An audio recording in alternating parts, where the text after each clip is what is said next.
Your goals are a means to accomplish a feeling, not the end thing you actually should give a fuck about. Currently walking Roxy, or she's walking me. And I started thinking about a corporate retreat I attended years ago. I worked at one of those startups that had a CEO thought leader. If you know, you know. He always had us do these inquiry questions. Where do you want to be in 5 years? And his perspective was that if he was doing his job right, no one would still be at the company in 5 years because we would have sold it and everyone would be off creating their own world. And I said that in 5 years, I would be working a quarter of the time to cover 100% of my costs.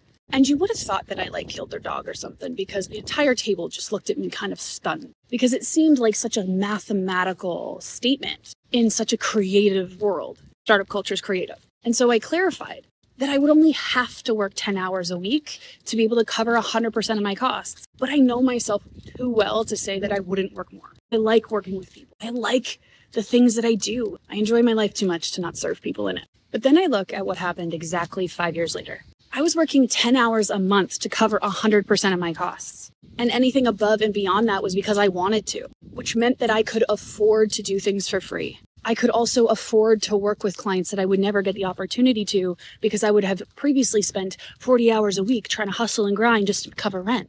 See, the reason why my colleagues looked down on me was because they also come from the cultural understanding that a goal is the thing, when really the goal is just the means.